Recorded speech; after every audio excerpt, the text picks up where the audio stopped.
Ok, c'est parti pour l'actualité financière, géopolitique, politique, crypto. Donc, on commence avec les articles qui ne cessent de faire peur aux investisseurs. La Fed qui pourrait ne pas baisser ses taux cette année, voire les remonter. Donc là, c'est un économiste qui cite ça.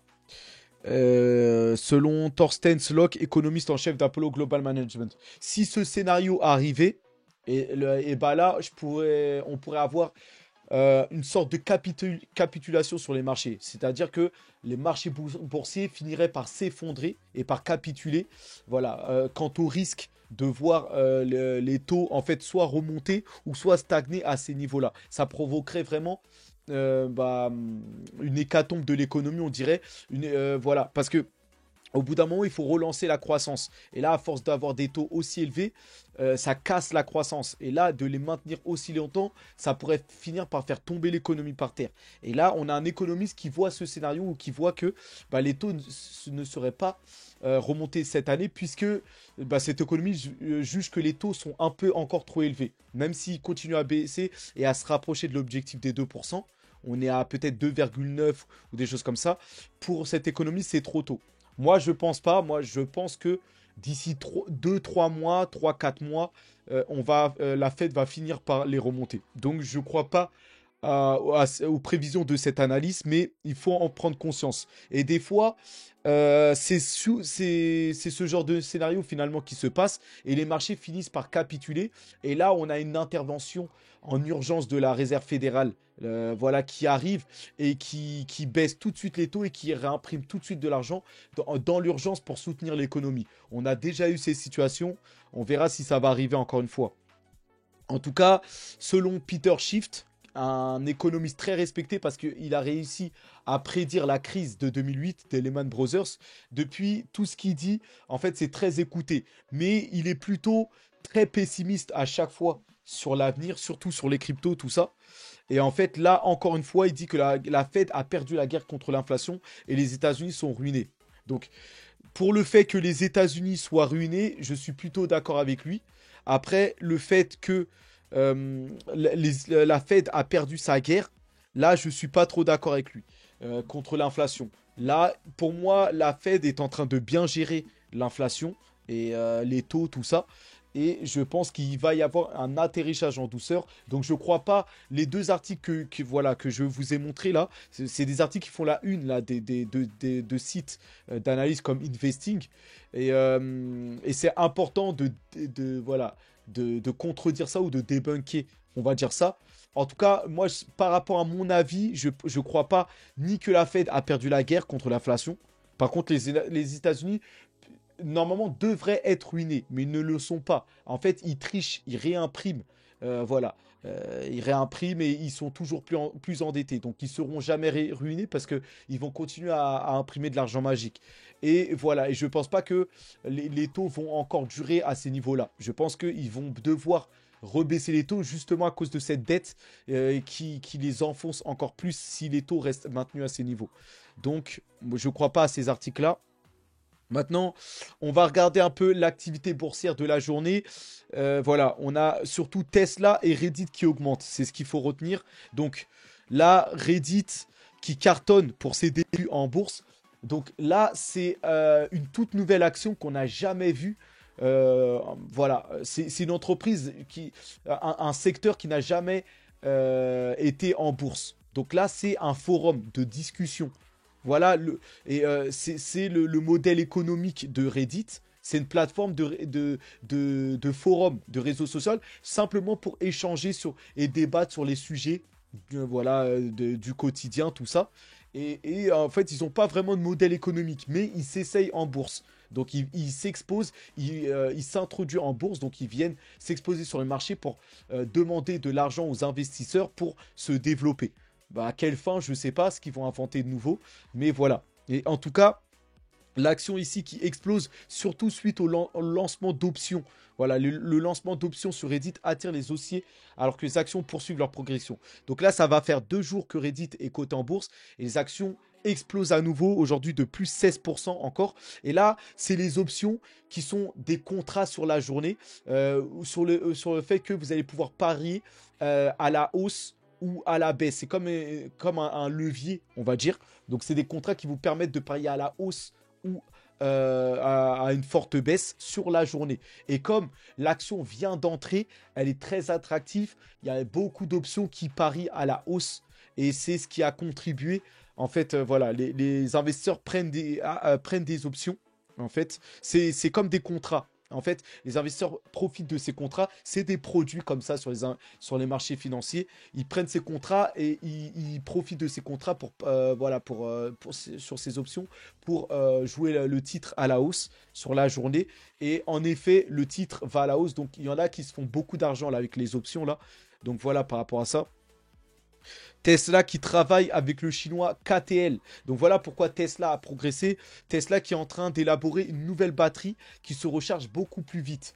Vous savez, là, le problème des véhicules électriques, c'est qu'il n'y a pas assez de bornes de recharge. Voilà, on ne sait pas trop encore ça a marché. Il y a pas encore l'infrastructure nécessaire pour les véhicules électriques. C'est pour ça que les grands constructeurs se tâtent, ils sont plus très sûrs par rapport aux véhicules électriques. Là, Tesla est en train de faire ce qu'il faut ou au maximum. Et Tesla aussi a dévoilé une nouvelle technologie pour voilà, le stationnement automatique. C'est-à-dire voilà, avec une technologie de radar encore plus développée, tout ça qui va aider le véhicule Tesla à se garer tout seul. Et en fait, là, ils viennent de sortir une nouvelle technologie encore. Donc, tout ça, ça fait que voilà, les investisseurs parient sur le retour de Tesla, qui a beaucoup baissé en bourse. Et donc, beaucoup se placent à nouveau en patientant voilà, en attendant que Tesla se relance, on va dire. Donc voilà, alors la nouvelle du jour sur la bourse, c'est l'action Trump Media.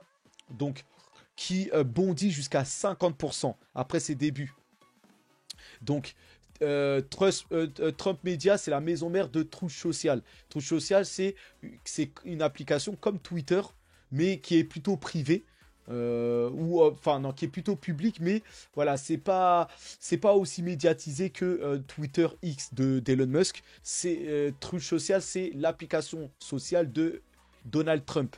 Et en fait, il a fait rentrer son entreprise là de voilà Truth Social en bourse via une fusion.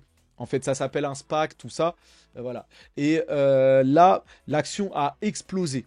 Et donc, ça a fait progresser, du coup, son entrepreneur, donc Donald Trump.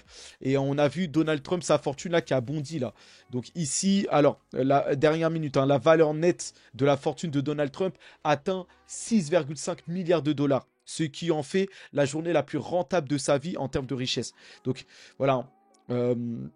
Sa fortune a progressé là de 6 milliards voilà, en une seule journée grâce à l'introduction de son réseau social Truth Social, donc le Trump Media là, voilà, qui a explosé en bourse. Donc l'entreprise. Donc là, il doit régler 175 millions là, de dollars dans une affaire et ça représente que 2,7% de sa valeur nette, de tout ce qu'il possède. Donc c'est autant dire que ça va pas être très compliqué pour Donald Trump de régler ça. Et donc voilà. En tout cas, cette augmentation soudaine de la valeur nette de Trump est due à la fusion de Trump Media avec Digital World Acquisition Corp. Donc voilà, en fait, les deux ont fusionné. Et là, voilà, ça donne... Maintenant, on va avoir l'action Trump Media, je pense. Je pense que c'est comme ça que ça s'appelle. Et donc, voilà. Et donc, les actions de... Ah, pour l'instant, ça s'appelle DWAC. Donc, c'est Digital World Acquisition. Ont augmenté de 35% aujourd'hui. Mais je pense qu'après, ça va s'appeler... Ah, voilà, il y a déjà le ticker, c'est DJT. Donc voilà, Trump détient une participation de 58%, donc plus de la moitié dans l'entreprise qui sera bientôt cotée. Donc voilà, la fusion a été faite, ça a explosé en bourse et bientôt ça sera coté sous le nom de DJT. Oui. Et donc le président ne pourra pas vendre ses actions avant environ 6 mois. Ouais, sa valeur nette risque d'être volatile ouais, à l'avenir. Donc voilà, il va être obligé de conserver ses actions pendant au moins 6 mois avant de pouvoir vendre et récupérer des bénéfices en termes de milliards là. Vous voyez? Donc les affaires roulent pour Donald Trump, homme d'affaires et qui cherche à redevenir président. Donc voilà, Trump Media, un technology group, voilà l'action. Et voilà l'explosion, plus 54% aujourd'hui. Donc c'est assez impressionnant. Donc voilà. Autre affaire aux États-Unis, c'est bizarre, mais en ce moment, on a eu Tucker Carlson qui s'était fait virer de la Fox News. Il n'y a pas longtemps, la journaliste Candace Owens qui a révélé l'affaire Brigitte Macron et qui est Jean-Michel Trogneux, voilà, qui est un homme.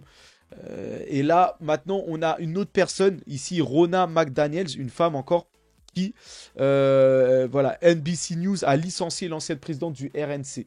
Donc, Ronna MC Daniel. Donc, McDaniel, on ne sait pas trop pourquoi, mais voilà, peut-être qu'elle aussi, elle cherche ou elle dit trop de vérité. Et donc, elle a été évincée. Donc, voilà, petit fait. Voilà, et ceux qui, voilà, comme Julian Assange, voilà, le fondateur de Wikileaks, qui a dénoncé les agissements des États-Unis, voilà, la manière de faire des Américains, tout ça. Voilà. Et depuis, il est poursuivi hein, par les États-Unis. Et les États-Unis font tout pour l'extrader chez eux et pour l'enfermer, pour l'emprisonner à vie ou à 175 ans de prison. Donc, Julian Assange se bat hein, pour échapper à ça. Donc, on va avoir bientôt le dénouement. Ici, le fondateur de Wikileaks, Assange, ne sera pas immédiatement extradé vers les États-Unis. Voilà, selon un tribunal britannique. Donc, Julian Assange a un peu de répit là. Il a une nouvelle chance d'échapper à cette extradition. Les États-Unis veulent absolument le boucler et le tenir. Voilà. Et peut-être, parce que sa femme a dénoncé que les États-Unis chercheraient à le tuer ensuite en prison, tout ça. Donc bon, on verra. En tout cas, voilà, c'est un... En fait, c'est comment on appelle ça c'est quelqu'un qui cherche à dénoncer toutes les vérités, tout ça. Et donc, bon, il est sous le radar des États-Unis par rapport à ça. Donc, aux États-Unis, il y a une autre grosse affaire là qui a secoué les États-Unis avec le prince Harry qui est nommé dans un procès de 30 millions de dollars contre Puff Daddy. Donc, apparemment, le prince Harry est cité dans une affaire et il serait lié à cette histoire. Donc, le prince Harry a été mentionné dans un procès de 30 millions de dollars alléguant Puff Daddy dans une histoire d'abus sexuel. Donc, le procès intenté par le procureur de disques Rodney Lilrod Jones affirme que les liens de Daddy avec des célébrités dont Harry confèrent une légitimité à ses actions. Bon, apparemment, je sais pas, mais Puff Daddy serait dans une histoire d'abus sexuel et le prince Harry serait lié, ce qui va complètement dégrader l'image encore de la royauté là, anglaise là. Donc bon, là, que s'est-il passé? Quelle est la taille de tout ça? Des agents fédéraux, donc, ont perquisitionné le domicile du rappeur et producteur de disques américain Sin Diddy. Donc c'est Puff Daddy, hein, l'ancienne idole, l'ancien rappeur, voilà, qui faisait des bons sons là. Et donc là, apparemment, il avait un business de peut-être avec des mineurs, tout ça. Donc voilà, la propriété a été encerclée par des agents fédéraux et des véhicules tactiques alors que les enquêtes examinaient les allégations de trafic sexuel. Donc il est dans cette histoire-là de trafic sexuel, Puff Daddy. Peut-être c'était son business là. Donc là, une Française hein, raconte l'arrivée des fédéraux chez Didi, Puff Daddy. Elle habite à 5 minutes de chez lui. Elle a été interviewée par CBS News, tout ça. Donc voilà. Et on a ici le voisin hein, justement de Puff Daddy qui affirme que ce dernier amène des mineurs à son domicile par car entier, tard dans la nuit, aux alentours de 3 heures du mat, tout ça apparemment. Donc apparemment Puff Daddy faisait ce business là de trafic sexuel de mineurs là, tard dans la nuit. Voilà, il ramenait des voitures entières voilà, de jeunes mineurs, peut-être de femmes, tout ça. Donc voilà, bon. C'est le voisin ici là qui déclare cela. Je sais pas après, voilà. Mais ça a secoué un peu cette affaire-là. Elle a fait un grand bruit aux États-Unis. Ça n'a rien à voir hein, avec le thème un peu de la chaîne. Hein. Ça va pas impacter ni la finance ni les choses comme ça. Mais voilà, c'est des faits comme ça. voilà, qui secouent un peu, voilà, les États-Unis, tout ça. Donc on revient sur voilà ce qui concerne la finance. Et là, en Europe, la Novo Nordisk qui acquiert Pharmaceutial pour 1,25 milliard. Et ça, c'est suite à voilà, c'est une campagne agressive hein, de Novo Nordisk parce que ici, on a l'action de Viking Therapeutics qui bondit de plus de 25% grâce à des données prometteuses sur les pilules amaigrissantes. Donc voilà, là, on a un rival de Novo Nordisk. Là, c'est l'Eldorado. Hein. On a énormément là, de nouveaux acteurs là, avec leurs pilules amaigrissantes là, qui arrivent sur le marché dans le but de, on va dire, euh, voilà, concurrencer Novo Nordisk avec des pilules amaigrissantes qui ont l'air de très très bien fonctionner. Hein. Donc ici, ils ont dit que sans placebo, alors jusqu'à 57% des patients ayant reçu la pilule de Viking ont perdu au moins 5% de leur poids corporel. Pendant ce temps, aucune personne ayant pris le placebo n'a perdu autant de poids. Vous voyez, a indiqué la société. Donc, apparemment, cette solution miracle là, de Viking Therapeutics a l'air de faire de bien marcher. Et c'est pour ça, voilà. En tout cas, Novo Nordisk, eux, acquièrent d'autres entreprises dans le but de rester dominant. Donc, on va voir ça. Ce business a l'air de bien marcher, là. Les pilules amaigrissantes. Ici, voilà, on a un ancien ministre pro-UE là qui remporte le premier tour de la présidentielle. C'est un ministre slovaque. Donc on voit que voilà, les pro-Union européenne, les pro-UE sont toujours aux avant-postes pour voilà, faire de cette vision de l'Europe et voilà, plutôt que les nations souverainistes, plutôt Europe. Moi perso, je suis contre ça. Je préfère que les États reviennent à des États souverainistes avec des frontières, tout ça et avec leur propre devise, parce que l'euro n'est pas adapté bah, aux économies en question. Donc bon, mais bon, c'est un débat. Voilà. Maintenant, alerte info, ça vient de tomber en France. Le déficit public s'établit à 5,5% en 2023 selon l'INSEE, contre 4,9% prévu par Bruno Le Maire. Donc encore raté pour Bruno Le Maire, le champion.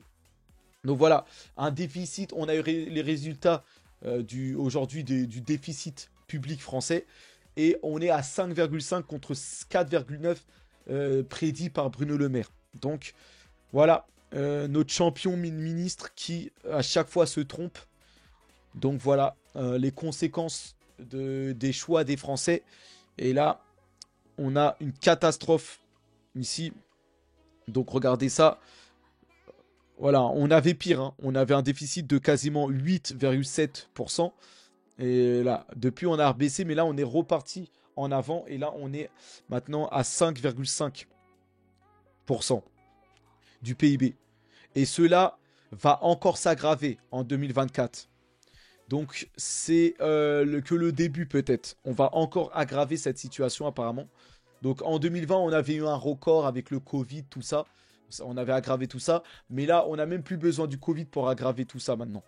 Donc, là, on est en difficulté clairement. En 6 ans et demi, la Macronie, donc c'est le gang de Macron, aura augmenté la dette publique de 864 milliards d'euros. C'est pas millions, c'est milliards. Je sais pas si vous rencontrez en seulement 6 ans. C'est le rythme de ce qui avait été fait avant en 50 ans. Vous voyez? Donc voilà, Macron a fait aussi bien qu'en 50 ans de dette voilà, cumulée. En 6 ans. La gestion des finances publiques est une catastrophe. Vous voyez? Donc ici, là, l'INSEE est un table. Hein, à la fin du quatrième trimestre 2023, la dette publique s'établit à 3101 milliards. Vous voyez? Donc là, voilà, le déficit ne fait que de se creuser. Hein, que de se creuser.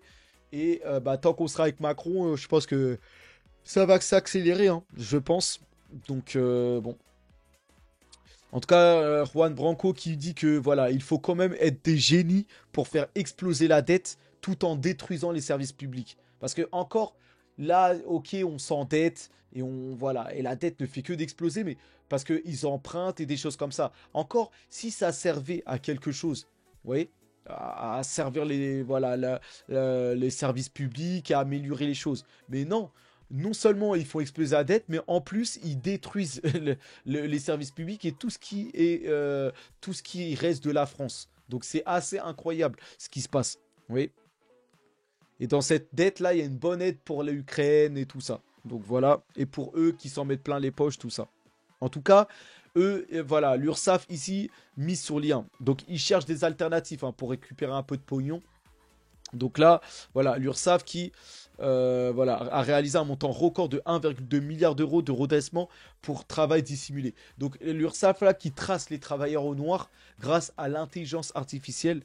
Donc voilà, objectif 2023-2027, réaliser 5 milliards d'euros de redressement. Donc voilà, ici, c'est l'URSSAF qui arrive à redresser, hein, à faire des redressements fiscaux.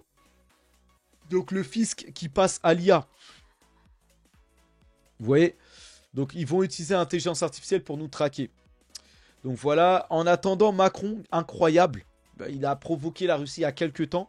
Et là, avec l'attentat qu'il y a eu à Moscou, voilà, il a relevé le niveau d'attentat, il est en panique par rapport à ça.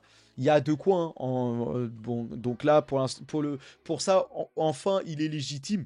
Mais voilà, Macron souhaite une coopération accrue avec les services russes pour faire face à la menace terroriste. Donc, il est là, il menace la Russie d'une guerre. Et ensuite, il veut travailler avec eux. Donc, c'est à ne plus rien y comprendre. Où il est sans vergogne, cet homme. Mais je sais pas, voilà. Mais en tout cas, bon. Je pense pas que la Russie aura confiance en lui. Donc, petite info juste pour avant de passer sur la Russie, là. Sachez que le canard enchaîné hein, révèle à l'instant que la numéro 2 de la liste RN aux européennes, donc derrière Monsieur Bardella qui est à gauche ici, donc qui s'appelle Malika Sorel, avait assailli Macron en janvier dernier pour devenir ministre. Donc assailli, c'est-à-dire que en gros, voilà, hein, elle faisait peut-être, voilà, elle essayait de séduire Macron, voilà, de manière politique, hein, pour devenir ministre. Donc vous voyez que, voilà, hein, même chez le RN, ça va essayer de bouffer au râtelier pour devenir et passer dans l'autre camp. Donc voilà, je dis ça, je dis rien. Mais pour moi, voilà, c'est juste pour vous montrer le visage en vrai du RN. Pour moi, le RN, le parti de Mélenchon, tout ça, c'est tous voilà, comment dire, ils sont tous, c'est comme des traîtres en fait. C'est pas, ils sont là pour leur carrière. Ils sont pas là. En fait, c'est des faux opposants, si vous voulez. Bardella y compris. Le Pen, voilà, eux, je vous rappelle que même s'ils sont pas présidents, la Bardella et Le Pen, ils siègent hein, au Conseil européen, tout ça, ils sont députés européens. Enfin, voilà, Le Pen, elle est à l'Assemblée nationale, vous voyez, elle est là-bas au Sénat, là où, enfin, à l'Assemblée, et on l'entend pas beaucoup. On dirait qu'à chaque fois qu'il y a des choses importantes, ils ont piscine, on va dire, vous voyez. Donc, ne faites pas confiance à ceux-là. Vous voyez, moi, je recommande plutôt les partis souverainistes, mais qui ne seront jamais élus puisqu'ils n'ont pas de temps de parole. Je pense à François Asselineau, bien sûr, et je pense au Frexit. Et sans le Frexit, on va continuer dans le déclin. Donc voilà. Après, il y a Philippot, mais bon, Philippot, il est un peu bizarre dans ses choix, voilà, de rassemblement, tout ça. En fait, il s'allie avec des personnes, Frédéric Poisson ou Dupont-Aignan, qui ne veulent pas sortir de l'euro, mais pourtant, lui, il prône le Frexit. Donc, un peu bizarre, mais voilà. En tout cas, voilà, plus les partis souverainistes qui veulent sortir, justement, de la France de tout ça, là. Donc, voilà. Et on va passer par rapport à la Russie. Déjà, par rapport à Macron, là, en tout cas, on a en réponse là, à l'exclusion des athlètes de Russie lors des Jeux Olympiques 2024 à Paris, le président Vladimir Poutine a décidé d'organiser les Jeux de l'amitié en septembre à Moscou. Vous voyez. Donc voilà, le CEO a critiqué cette démarche, le qualifiant de tentative cynique d'exploitation des athlètes à des fins de propagande politique, en violation de la charte olympique et menace certains athlètes de sanctionner s'ils y participent. Donc voilà, Paris a interdit aux athlètes russes de participer. Bah, Poutine va organiser ses propres Jeux olympiques. Donc on va dire, c'est les Jeux de l'amitié. Et là, on pourra voir les athlètes russes à l'œuvre. Donc voilà. Maintenant, mise à jour justement sur la guerre qui en ce moment a pris toute autre intensité suite à l'attentat à Moscou. Donc le chef du renseignement russe affirme que les États-Unis, le Royaume-Uni et l'Ukraine étaient à l'origine de l'attaque terroriste de Moscou. Donc voilà, hein, c'est le chef du renseignement. C'est lui le chef, c'est lui qui récolte toutes les données, toutes les informations. Il est derrière ici. Donc c'est le président russe et c'est la personne derrière donc qui s'appelle Alexander Bortnikov. Voilà. Donc ici, et il accuse les États-Unis, le Royaume-Uni et l'Ukraine, d'après les données qu'il a récoltées. Voilà. Et je pense que c'est le cas, personnellement. Maintenant, voilà. En tout cas, là, on lui a posé la question, on leur a posé la question. Est-ce que ce serait l'État islamique ou l'Ukraine derrière tout ça? Et là, il vient de répondre, en fait, certainement l'Ukraine derrière tout ça. Vous voyez. Donc ici, c'est Patrushev a répondu à une question sur qui était derrière l'attaque terroriste de Crocus. Et il a dit que c'est certainement l'Ukraine. Voilà, qui ont recruté. Voilà. Apparemment, les terroristes étaient d'origine du Tadjikistan, là. Et en fait, voilà, de nationalité apparemment aussi ukrainienne, où ils ont servi dans les forces armées ukrainiennes, tout ça. Et apparemment, voilà, il y a un lien. Et je pense vraiment que c'est derrière, c'est plutôt voilà, les États-Unis, voilà. Et donc voilà. Et donc voilà. Les États-Unis hein, sont à l'origine de l'attentat. Les Russes désignent quasi tous les usuels suspects. Mais apparemment, il y aura peut-être la France hein, qui serait certainement impliquée. Bon, ça, on verra. Voilà, la France, je sais pas. En tout cas, Daesh, il y a des articles hein, qui montrent que Daesh ça a été créé justement par Obama et sa clique là. Ça a été créé par les États-Unis en gros. Ouais, l'État islamique, ce qu'on appelle Daesh, tout ça. Donc ça a été créé par normalement les États-Unis d'Amérique. Donc voilà, on va pas revenir sur ça trop longtemps non plus.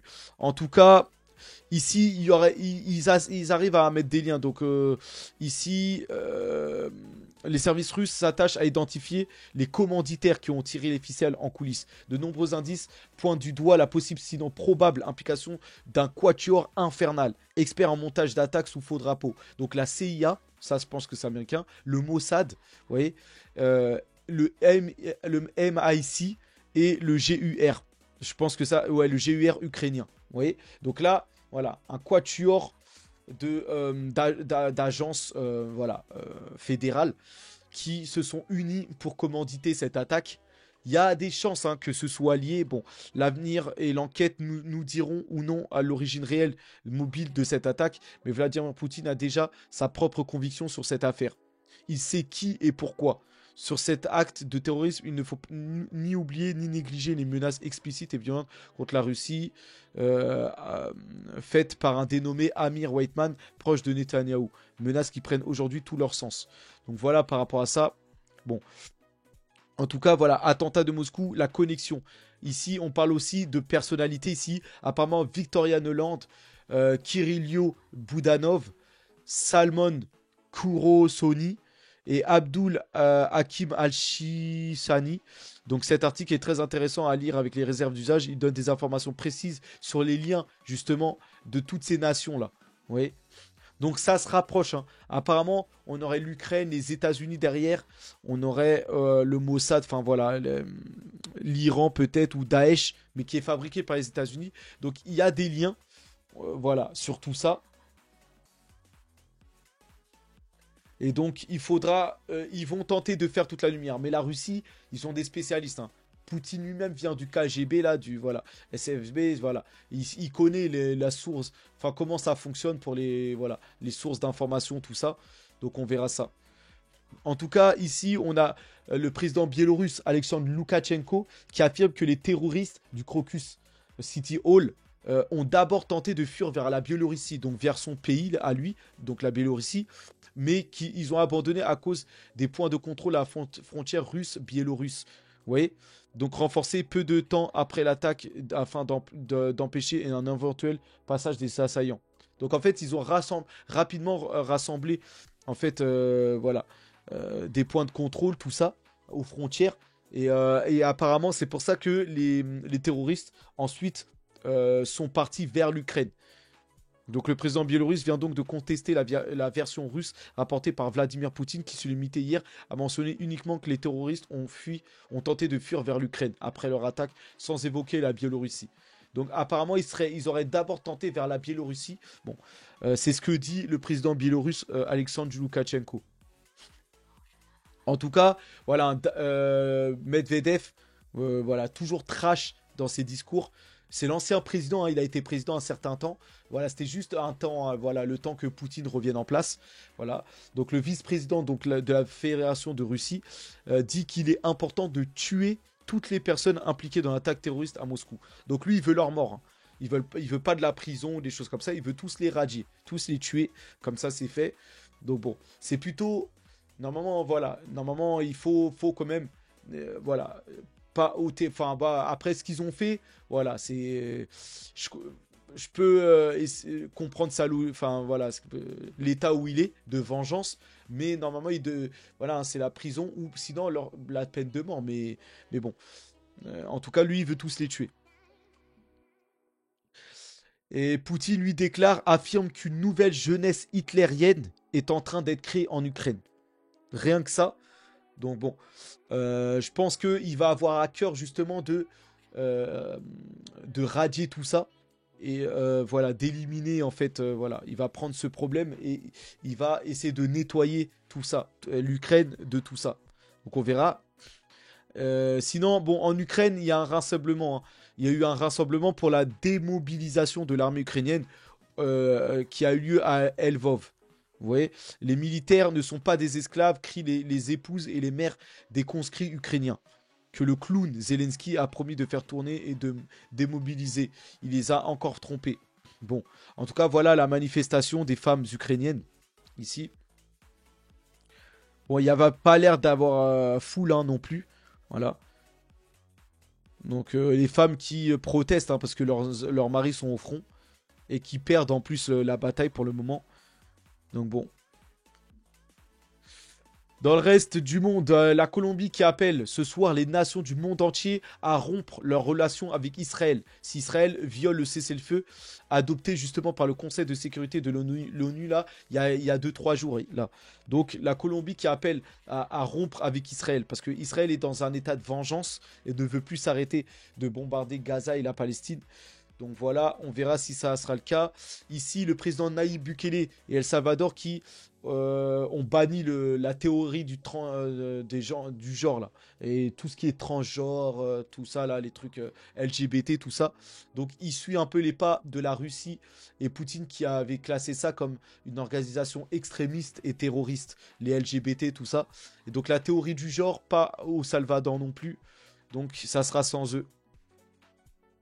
Voilà, on va passer en Asie, la Chine qui pousse les banques à accélérer l'approbation de nouveaux prêts aux promoteurs privés. Donc la Chine qui a cette épine dans le pied là de l'immobilier, mais qui continue à soutenir voilà, par coup d'impression monétaire et voilà, d'aide monétaire. Voilà, parce que si ce secteur il s'effondre, ça peut faire s'effondrer la Chine tout entière. Donc ils sont obligés de voilà, lancer des mesures de relance afin de simplement stabiliser. Pas que la Chine veut relancer réellement l'immobilier là-bas, mais au moins stabiliser pour pas qu'il y ait voilà, un crack voilà, de l'immobilier qui entraînerait un crack de toute l'économie chinoise. Vous voyez. Donc on verra ça. Ici, il faut le rappeler, Apple qui est en difficulté. Hein. Et les expéditions d'iPhone en Chine ont chuté d'environ 33% en février, selon les données de l'État. Donc Apple qui est à la peine, mais qui va tenter sa chance avec le Vision Pro, ses lunettes. Je pense que ça va flopper au moins dans les premières versions. On verra ce que ça donne. Mais Apple, voilà, qui se reconcentre sur l'intelligence artificielle et qui pourrait revenir un peu plus tard sur le devant de la scène. Là. Parce que là, en ce moment, ils sont en difficulté. Ici, on a le Japon qui interdit les vaccins Covid en raison de l'augmentation du nombre de décès. Donc hier, je vous avais montré, il y a le professeur Raoul qui dénonce tout ça et qui a montré qu'il y avait un film là qui était sorti voilà, par rapport à tout ça. Et le Japon qui stoppe ça parce qu'ils ont constaté un nombre incalculable de nouveaux morts, certainement liés au Covid. Donc voilà, les effets indésirables continuent de se propager et de créer toujours plus de morts, longtemps après l'arrêt de tout ça là. Donc voilà, par rapport à ça. On va passer aux crypto pour 10-15 minutes et en finir sur ça. Et en terminer avec la vidéo. Ici, BlackRock qui affirme que les rendements du Bitcoin devraient baisser maintenant. Qu'il a été adopté par Wall Street. Donc BlackRock là dit que voilà, l'euphorie là qu'il y a eu par rapport aux ETF devrait se calmer et on devrait assister peut-être à voilà, un range du Bitcoin à présent ou à une correction à partir de maintenant. On verra ça si c'est le cas. En tout cas, bon, les marchés sont plutôt en correction. On voit que KuCoin mène la perte. On va aller tout de suite parce qu'il y a une grosse actualité. C'est l'actualité du jour, on va dire. C'est ce que j'ai mis sur ma miniature. KuCoin avec ses fondateurs qui sont visés directement. Donc on va aller voir ça. Les marchés sont plutôt mitigés. Hein. Du rouge, du vert. Voilà. Il y a le Bitcoin qui navigue autour des 70K. Là, c'est repassé légèrement en dessous des 70. Mais on navigue ici en attendant voilà, d'avoir des entrées fortes. Donc, on va voir ça. Mais maintenant, concentrons-nous sur KuCoin. KuCoin et 2 de ses fondateurs sont inculpés pour des infractions à la loi sur le secret bancaire et des délits de transmission de fonds sans licence. Donc, 2 fondateurs poursuivis ici. Pour rappel, KuCoin, c'est un exchange centralisé. Donc, c'est comme Coinbase, c'est comme Binance. C'est une plateforme qui va vous servir d'achat et de vente crypto, si vous voulez. Et on va dire que on appelle ça un exchange centralisé. Donc, un CEX, SEX, vous voyez, ce qu'on appelle des SEX, exchange centralisé. Donc, là, centralisé, c'est-à-dire que derrière, c'est une entreprise voilà, avec des gens, c'est centralisé, c'est-à-dire qu'il y a des gens qui travaillent derrière. Vous voyez, contrairement aux DEX, les exchanges décentralisés qu'on retrouve dans les blockchains. Vous voyez, les réseaux des plateformes de smart contracts comme Solana, Ethereum proposent des DEX. Sur Ethereum, vous allez avoir Uniswap. Sur Solana, vous allez avoir Jupiter. Et on appelle ça des DEX, des exchanges décentralisés. C'est-à-dire que ça se passe sur la blockchain, régi par des smart contracts, des contrats intelligents qui vont exécuter, sans qu'il y ait des personnes qui travaillent derrière. Là, c'est dans la blockchain, c'est sous forme de code, tout ça. Et des applications vont s'exécuter automatiquement. Vous voyez, avec des frais plus faibles, tout ça. Et donc voilà. Mais là, KuCoin, c'est un exchange centralisé. Donc derrière, il y a des gens qui travaillent. C'est une entreprise réelle. Et là, KuCoin, ici, est voilà, suspecté là de blanchiment d'argent et de financement du terrorisme. Vous voyez, c'est ces 2 fondateurs là qui sont suspectés de ça. Donc voilà, ces deux fondateurs dans le collimateur de la justice américaine. Selon un communiqué de presse en date du jour émanant du bureau du procureur des États-Unis pour le district de New York, l'exchange de crypto-monnaie KuCoin et 2 de ses fondateurs sont accusés par la justice américaine d'avoir violé les lois relatives au blanchiment d'argent. Oui. Qu'est-ce qui est reproché à l'échange de crypto-monnaie selon le procureur de KuCoin les services qu'elle proposait sur le sol américain. A priori, de manière dissimulée, donc, aurait dû s'inscrire auprès de la Financial Crime Enforcement Network, donc le FICEN du département du Trésor des États-Unis et de la Community. Voilà, ils auraient dû s'inscrire en fait à la FICEN et au CFTC, ce qu'elle n'a pas fait. Donc en fait, KuCoin ne s'est pas enregistré apparemment pour proposer des choses, ses produits, tout ça. De surcroît, KuCoin est accusé de ne pas avoir mené de programme de KYC réglementaire. Ouais, KYC, en fait, c'est ce qui oblige les gens qui veulent utiliser la plateforme KuCoin à donner leurs informations, leurs photos, peut-être un selfie, tout ça. Voilà, pour qu'ils soient reconnus, on va dire. Donc voilà, KuCoin qui est poursuivi, c'est l'affaire de la journée. Donc l'exchange KuCoin et ses fondateurs, donc Chun Gan et Ki Tang. Donc apparemment, ils ont des noms à connotance, on va dire, coréennes. Vous voyez, font face à des accusations du ministère américain de la justice pour avoir contourné les lois anti-blanchiment d'argent, notamment opéré sans licence. Vous voyez, violation de la loi sur le secret bancaire, vérification inadéquate des clients et ignorer les activités suspectes. Voilà. En gros, ils se sont pas enregistrés et ils ont fait ça de manière un peu cachée. C'est ce qui leur est reproché. Comme cela a été allégué, en omettant de mettre en œuvre des politiques anti-blanchiment d'argent, même élémentaires, les accusés ont permis à KuCoin d'opérer dans l'ombre des marchés financiers. Vous voyez? En gros, ils accusent KuCoin d'avoir fait tout ça de manière, comme on va dire, au noir presque. Vous voyez? De manière cachée un peu. KuCoin recevant plus de 5 milliards de dollars et envoyant plus de 4 milliards de dollars de fonds suspects et criminels. Donc voilà, hein. C'est ce qui est reproché. KuCoin n'a pas respecté les règles américaines. Donc KuCoin fonctionne bien. En tout cas, la réponse de KuCoin hein, par rapport à toute cette histoire. KuCoin cherche à rassurer ceux qui utilisent sa plateforme. Moi-même, j'ai la plateforme KuCoin, mais je l'utilise pas trop. Je suis plus sur Gate.io ou Mexe. Mais j'ai KuCoin au cas où il y a des cryptos que je ne retrouverai pas sur les deux autres exchanges. Donc KuCoin, en tout cas, fonctionne bien. Et les actifs de nos utilisateurs sont absolument sûrs. Nous sommes au courant des rapports connexes et nous enquêtons actuellement sur les détails par l'intermédiaire de nos avocats. KuCoin respecte les lois et les réglementations des différents pays et adhère strictement aux normes de conformité. Donc en tout cas, KuCoin se dédouane de tout ça et disent qu'ils respectent les règles. Donc ils sont avec leurs avocats, ils vont tenter de prouver qu'ils n'ont pas fauté par rapport à tout ça. À voir. Alors l'inculpation de KuCoin par la CFTC cite Bitcoin, Ethereum et Litecoin comme n'étant pas des securities mais bien des commodities. Donc voilà un fait qui dure depuis bien longtemps. La SEC et la CFTC ne sont pas d'accord sur la classification des cryptos. Pour le moment, Bitcoin est clairement classé comme une commodities, donc comme une sorte de matière première, sans cette matière première cherche à faire de l'argent sur de manière comme un business.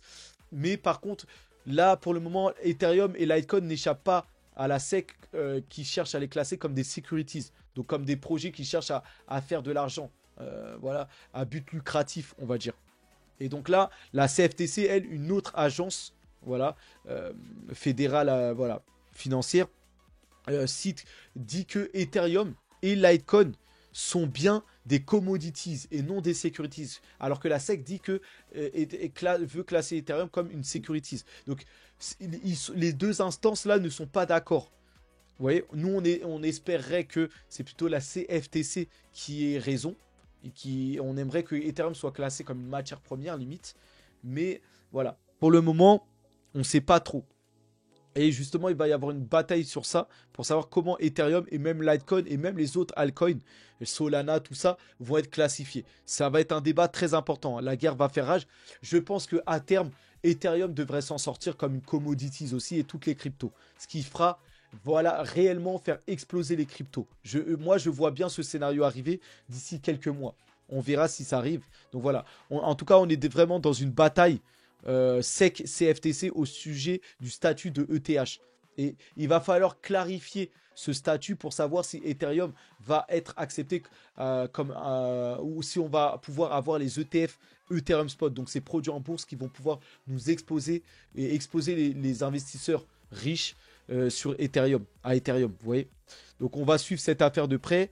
En attendant, voyons voir le Bitcoin, les ETF Bitcoin Spot ont enregistré 15,7 millions de dollars d'entrée nette après 887 millions d'entrées de dollars de sorties cumulées ces 5 derniers jours. Donc là, on avait eu 887 millions de sorties sur les 5 derniers jours, mais là, on recommence à enregistrer une entrée plutôt qu'une sortie. Donc les 887 millions, c'était une sortie nette sur les 5 derniers jours. Là, on recommence à avoir des entrées. Et là, pour 15 millions. Bon, c'est mieux que rien, mais voilà. Ça recommence à venir. Vous voyez, les précédents jours ici, on était dans le rouge ici, là. Vous voyez, du rouge, tout à droite, là. Là, maintenant, on a 15. Vous voyez, on a une entrée en noir, là. Donc, voilà. C'est bien, ça va permettre de stabiliser le Bitcoin et peut-être de relancer le Bitcoin vers la hausse, tout ça. Et donc voilà, les nouveaux ETF Bitcoin ont acheté 480 000 Bitcoins d'une valeur de 33 milliards de dollars en seulement 51 jours de bourse. Donc vous voyez ce que les ETF Bitcoin ont rassemblé en à peine presque 2 mois, 480 000 Bitcoins. Et sachant qu'un Bitcoin vaut dans les 70 000 dollars. Et donc là, 480 000. Ça veut dire 33 milliards de dollars récolté là via ces ETF, là, l'ensemble de ces ETF en à peine 51 jours. Et quand on regarde le chart, on voit que c'est une pente montante hein, au final. Vous voyez, c'est diagonal et ça fait que de s'apprécier, ça fait que de monter sur le temps. Donc voilà, je pense que sur le temps, ça va continuer à s'apprécier. Et voilà, ça va faire prendre du galon au Bitcoin, hein, tout simplement. Là, on a apparemment le cinquième plus grand détenteur de Bitcoin. C'est donc une gigantesque baleine là, du Bitcoin là, qui se réveille après 5 ans d'inactivité. La Well a déplacé plus de 6 milliards de Bitcoin sur 3 nouvelles adresses. Donc en général, quand on a ces mouvements, c'est que ça sent bon, en fait. Quand on déplace les bitcoins, on les sort des exchanges, des choses comme ça, c'est-à-dire que les baleines là sont prêts voilà, à déplacer et à se positionner pour acheter tout ça. Donc voilà, tout ça c'est assez bullish, on va dire. C'est des nouvelles qui sont assez très très bullish. En général, quand on a des gros déplacements comme ça, on voit des gros pumps arriver quelques jours plus tard. Donc on va suivre ça de près. Donc on verra ça. Là, on a le Tether qui est donc un stablecoin. Enfin, Tether, c'est l'entreprise derrière le stablecoin USDT, qui est le plus gros stablecoin du marché. Donc le stablecoin USDT, c'est en fait une crypto qui va répliquer une devise. Et ici, le dollar américain. Donc c'est comme si on a tokenisé le dollar. Donc le dollar est devenu une crypto et c'est ce qui fait, et c'est là, on va dire, c'est ce qui sert de liquidité sur le marché de la cryptographie. En fait, on a besoin d'être en stablecoin, en crypto qui réplique le cours des devises. Et là, Tether, c'est la plus grosse entreprise. C'est eux qui possèdent voilà, le Tether stablecoin ici. Et donc, Tether se lance pleinement dans l'innovation IA en promettant des avancées en termes de transparence et de vie privée. Donc, grâce à l'IA, ils vont devenir plus transparents et voilà, ils vont augmenter la sécurité, tout ça, par rapport à la vie privée, tout ça. Donc, Tether ici qui, voilà, l'entreprise derrière l'USDT, donc, souhaite concentrer ses forces au développement de modèles IA à travers ce qu'ils appellent Tether Data. Donc, ils vont lancer un nouveau service qui s'appelle Tether Data et qui va servir, voilà, au développement de modèles IA, voilà, pour justement la transparence, la sécurité, tout ça. Donc, l'entreprise annonce le lancement d'une campagne de recrutement mondial de talents afin de contribuer à cette division IA.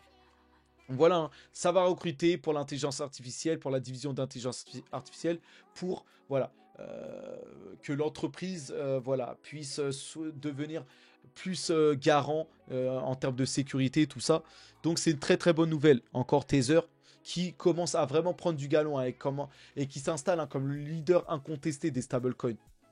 Donc voilà, Solana bien sûr qui continue de dominer toutes les autres chaînes ici, en l'occurrence sur les NFT. Solana qui est devant les principaux concurrents en termes de réseau d'NFT. Là, le Bitcoin, Ethereum et Polygon. Donc Solana qui fait de meilleurs volumes de transactions, que ce soit de manière quotidienne ou hebdomadaire à l'heure actuelle. C'est le réseau qui a le plus de hype. Beaucoup parlent que Solana, c'est juste les mêmes coins. Voilà. Voilà, qui explose hein, aussi sur le réseau. D'ailleurs, je veux préciser que les mêmes coins font partie intégrante de l'écosystème Web3, de la cryptographie. Donc il faudra faire avec. Hein. C'est pas juste une hype qui est là et qui va mourir dans quelques mois ou qui sera plus là. Les mêmes coins seront toujours là et même dans le futur. Ça va entourer le métaverse de demain, tout ça. Je pense que le Shiba, tout ça, les stars d'internet, la PP, tout ça, Wojak, ils seront là. Ça va faire partie de nos quotidiens là. Le Bonk et tout ça, Floki, tout, voilà, ça va occuper notre quotidien. Et là, Solana, c'est pas que les mêmes coins, c'est les NFT où ils dominent, c'est la DeFi où Solana domine complètement, c'est aussi le gaming où Solana domine aussi actuellement. Donc Solana domine dans tous les pans actuellement. Vous voyez ? Et ça va s'améliorer, surtout que Solana voit une masse de liquidités arriver sur son réseau à travers, comme je vous ai dit, les stablecoins. Et le stablecoin natif de l'écosystème Solana, c'est Circle, c'est l'USDC. Donc derrière, c'est Circle, c'est l'entreprise rivale de Tether. Vous avez Tether et Circle, c'est deux plus grosses entreprises qui possèdent des stablecoins. Vous avez l'USDT de Tether et vous avez l'USDC de Circle. Vous voyez ? Et là, voilà. Qu'est-ce qu'on voit? C'est que la liquidité ici, plus de 1900 milliards, a explosé de 1900%, je veux dire, en 6 mois. Vous voyez? et a atteint les 854 milliards au mois de mars. Vous voyez? Donc c'est beaucoup plus que, vous voyez, en octobre déjà, Solana c'était que 42 millions par rapport à Ethereum, 332 millions. Et ça c'était en octobre 2023. Et bah quelques mois plus tard, bah, Solana c'est 854 millions, donc plus 1960% de progression, pendant que Ethereum, ça a progressé de seulement 60%. Donc Solana explose Ethereum en termes de liquidité arrivée sur son réseau. Vous voyez? Donc là, ça surpasse Ethereum. Et les preuves sont là. Hein. Vous voyez? Solana, c'est en vert fluo là. Voilà, Ethereum, c'est en gris. Vous voyez que le vert maintenant bouffe le gris. Vous voyez? Avant, c'était le gris qui dominait complètement. Au début là, quand on le voit ici, Solana était très petit en vert là. Vous avez les autres chaînes, hein, Arbitrum et Polygon, qui sont des couches 2 d'Ethereum. Mais vous voyez que plus le temps passe et plus Solana prend des parts à Ethereum. Donc si ça continue comme ça, Solana va complètement s'accaparer la domination des blockchains, voilà, à cette vitesse. Hein, vous voyez? Donc voilà, hein, c'est encore une preuve, une énième preuve que Solana domine Ethereum en ce moment-là. Donc regardez, hein, là en seulement 24 heures, ici, Solana a enregistré un afflux de près de 90 millions de dollars en stablecoin au cours des dernières 24 heures. Donc c'est pas moi qui le dis, hein, les chiffres sont là. Voilà, les hommes peuvent mentir, mais les chiffres ne mentent pas. 90 millions de dollars de liquidité en stablecoin, certainement l'USDC, qui sont arrivés sur le réseau de Solana ces dernières 24 heures. Donc ça prouve que, parce que s'il y a de la liquidité qui arrive, ça veut dire qu'on a besoin de cette liquidité pour voilà, faire des transactions sur le réseau Solana, pour les divers dApps qui sont dans l'écosystème. Et donc ça montre l'attractivité qu'il y a dans le réseau en ce moment, sur le réseau Solana. Et là, énorme nouvelle, c'est sorti aujourd'hui. Et c'est justement Circle qui l'annonce. Circle qui est derrière justement le stablecoin USDC là, natif sur le réseau Solana. Et USDC qui dit que, voilà, ils ont développé le CCTP protocole, donc qui est désormais en ligne sur le réseau Solana. Et en gros, les développeurs et leurs utilisateurs peuvent désormais déplacer leurs USDC en toute sécurité entre 8 blockchains, avec une efficacité de capital de 1 pour 1. Vous voyez? Et donc, voilà. Et grâce ici, là, en gros, ça va encore développer. Là, il va y avoir 8 blockchains connectés à Solana. Et en fait, où la liquidité, maintenant, va pouvoir se transférer de manière très rapide et très simple. Vous voyez? Et là, c'est pas n'importe quelle réseau. Hein. On parle de Arbitrum, Polygon, enfin les layers 2 d'Ethereum. On a même Ethereum, Base, enfin tous les autres réseaux en vogue sont maintenant connectés, vont pouvoir être connectés et avoir des transferts de liquidité grâce au nouveau protocole de Circle. Les fonds vont se traverser très vite. Donc ça, c'est une bonne nouvelle pour l'ensemble de ces réseaux, mais surtout pour Solana. Vous voyez? Parce que Solana, dans tous ces réseaux-là, tous les autres réseaux que j'ai cités sont EVM compatibles. Et Solana était un peu exclu de ça. Et bien là, il va y avoir une liaison forte maintenant avec ces réseaux-là, directement. Donc Solana, on va dire, s'ouvre à tout ça. Et c'est encore une excellente nouvelle pour son réseau, qui va avoir beaucoup plus de volume de transactions. Vous voyez? Donc voilà, hein. Là, grâce au World Mall Connect, donc ils utilisent hein, le célèbre projet World Mall, le pont là qui fait un pont entre toutes les blockchains. Et voilà. Et là, intègre donc Circle, ici le CTTP protocole. Désormais, les développeurs sur Solana peuvent intégrer les transferts de USDC natifs directement dans l'interface de leurs applications avec seulement 3 lignes de code. Le CCTP sur Solana fait ses débuts justement avec l'exchange Jupiter. Donc, à travers le DEX de l'écosystème Solana, donc le projet qui sert d'achat et de vente de crypto. Là, Jupiter, ici, d'ailleurs, on va y aller dessus. Donc voilà, un Jupiter Exchange maintenant supporte justement donc le CCTP de Circle. Vous voyez? Et donc prend désormais en charge le CCTP sur Solana dans les DEX perpétuels de Jupiter et les modules pointage. Donc voilà, la liquidité va être très simple. Maintenant, ils vont pouvoir même transférer ces liquidités depuis les autres blockchains ou vers les autres blockchains. C'est magnifique. Ça augmente la valeur et l'attractivité du réseau Solana avec beaucoup plus de liquidité. Vous voyez? Donc voilà, Ripple le procès là contre Ripple, donc nouveau rebondissement, je vous l'avais dit hier, hein, la SEC qui redemande 2 milliards à Ripple. je pense, on va dire clôturer l'affaire. Mais Ripple, là, dans ce rapport, qui entend se défendre et qui n'a pas l'intention de payer. Là, on a Brad Garlinghouse, ici, là, qui hallucine, vous voyez, de ce montant. Ici, voilà, Brad Garlinghouse, le PDG de Ripple. Ici, voilà, la SEC de Gensler a agi à plusieurs reprises en dehors de la loi, ne passant pas inaperçu. Pouvoir, hein. Tac, tac, tac. Voilà, c'est ici qu'il le déclare. La SEC prévoit de demander au juge 2 milliards dans une affaire qui ne comporte aucune allégation et encore moins de conclusion, de fraude ou d'imprudence. Il n'y a absolument aucun précédent à cela. Nous continuerons à exposer à la SEC pour ce qu'elle est lorsque nous répondrons à cette question. Donc en tout cas, là, ce qu'il veut dire, c'est que il n'a pas l'intention déjà de payer parce qu'il n'y a aucune allégation et il va continuer à poursuivre la SEC. Donc la bataille ne fait que commencer ne fait que de continuer. Donc en fait, cette histoire n'est pas terminée. Je pensais ils allaient peut-être accepter pour en finir avec tout ça, mais ils n'ont pas l'intention. Voilà, ils ont l'intention de vraiment gagner à plate couture contre la SEC. Donc voilà par rapport à ça. On verra jusqu'à où ça va. Polygon, enfin des nouvelles de Polygon. Et Polygon qui met un fait intéressant, c'est que, vous savez, ce nouveau narratif là que tout le monde parle, la Real World Asset, la tokenisation des actifs que la blockchain va pouvoir permettre de faire, on va pouvoir fractionner ou fractionniser tous les actifs du monde réel, que ce soit l'or, les matières premières, enfin le pétrole, l'immobilier, l'art, tout va être tokenisé sous forme de NFT sur la blockchain. En fait, on va pouvoir posséder des bouts, des fractions de tous ces actifs réels. Vous voyez, et tout ça, et on voit que c'est le réseau, bon, c'est principalement Ethereum hein, qui a la plus grosse part, mais également Polygon. Polygon a une énorme part de marché sur ce marché-là, qui va représenter, ils parlent de au moins 28 000 milliards à l'horizon 2030, enfin, c'est une quantité de croissance astronomique. Et Polygon souligne qu'ils sont les grands dominants dans ce marché-là. Là, ici, je vois pas Solana dessus.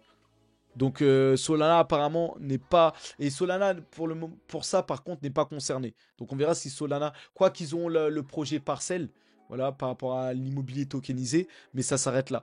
Donc voilà, Polygon et Ethereum vont capter énormément de valeur. Et là, ce narratif des Real World Assets là est en train de revenir là. Depuis que BlackRock a investi, a créé un fonds de 100 millions et peut-être est en train de lancer un stablecoin à leur effigie. Donc on verra ça, mais ça pourrait, voilà ce qui pourrait réveiller Ethereum et Polygon qui sont largement endormis par rapport à Solana.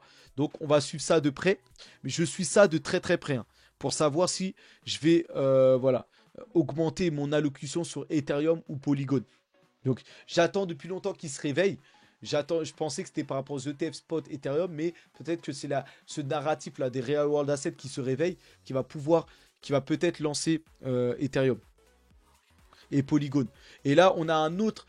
alors, Ethereum, c'est une plateforme de smart contract, hein, comme Solana. C'est des plateformes qui vont proposer des services sur leur réseau. Jusqu'à là, vous me suivez. Bah, Polygon, c'est une deuxième couche sur le réseau Ethereum. C'est un deuxième réseau qui vient aider Ethereum, qui désengorger le réseau Ethereum et apporter de la vitesse et des coûts de transaction plus faibles. Ça, c'est Polygonmatic. Et bah, Optimism, c'est aussi ce qu'on appelle un roll-up. C'est aussi une couche 2 sur le réseau d'Ethereum. Et là, vous voyez que déjà Polygon se réveille, mais aussi Optimism, et qui annonce consacrer 3,3 milliards de dollars, donc 850 millions de jetons OP. Donc voilà, 3 milliards et quelques voilà, pour un développement. Voilà, ils débloquent des fonds pour, on va dire, les développeurs qui contribueraient à développer le réseau, à faire grandir le réseau. Donc ils investissent pour croître et pour voilà, amener le réseau plus haut.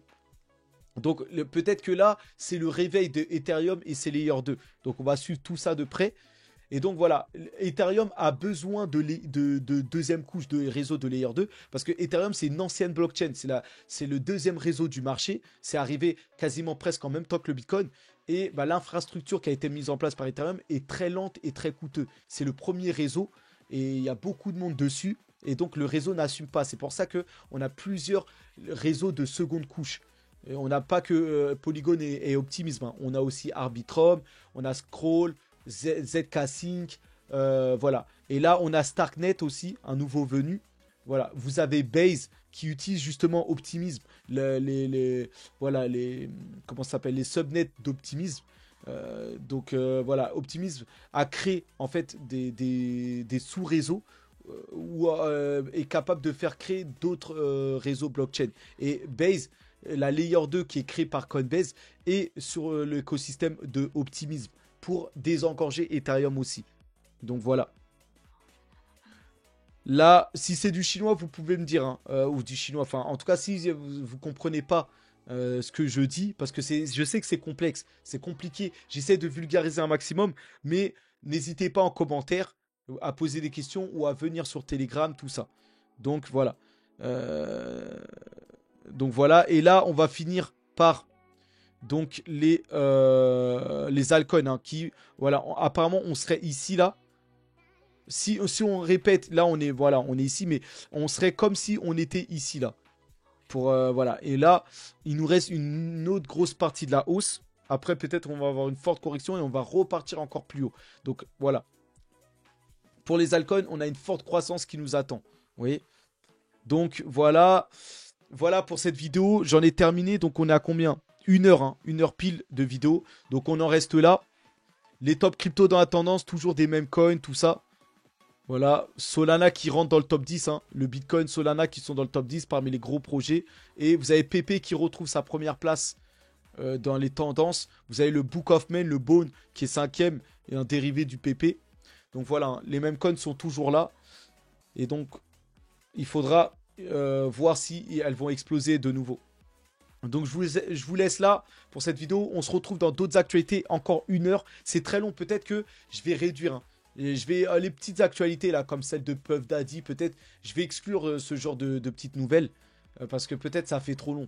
Je vais essayer de réduire un maximum parce que voilà. Normalement, je devrais faire des vidéos courtes, surtout que j'ai pas beaucoup d'abonnés. Et là, je fais des très longues vidéos qui n'incitent pas à être regardées. Donc je vais travailler sur ça. On m'a déjà dit qu'il fallait que je réduise. Voilà, dans les commentaires, tout ça. Mais j'ai tellement envie de donner le maximum d'informations que mes vidéos paraissent très longues. Donc bon. Je vais tenter quand même de réduire ça là. Parce que moi-même, c'est épuisant en termes de, voilà, de préparation et de voilà, 1 heure voilà, de vidéo, c'est quand même long. Donc voilà, je vais travailler sur ça en tout cas. On se retrouve. Force à nous, hein. Bonne soirée à tous. Allez, à plus.